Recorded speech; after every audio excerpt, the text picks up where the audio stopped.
سلامونه دوستانو د صفی الله ساحل په غوښتنه باندې یو څو لغتونه پوښتنه کړې ده. راځي چې دغه لغتونه زده کړو په الماني ژبه باندې. اول وای غټ ته په الماني ژبه کې څه وای؟ دا وای groß یعنی غټ. groß وای غټ ته. بل وای وړوکی ته په الماني ژبه کې موږ وایو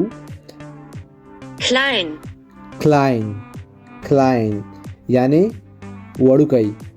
بل وایو مونږه په الماني ژبه باندې وای ډیر یعنی ډیر زیات. ډیر ته په الماني ژبه کې وایي فیل یعنی ډیر. بل موږ وایو کم یعنی لږ ته په الماني ژبه کې وایو weniger وای لږ. تاسو ein bisschen هم ویلی شئ ein bisschen. او بله پوښتنه یې کړې ده تیز ته په الماني ژبه کې موږ وایو schnell تیز. او سلو یعنی ورو ته په الماني ژبه کې موږ وایو langsam. دا یو څو لغتونه دي دوستانو، زده کړئ.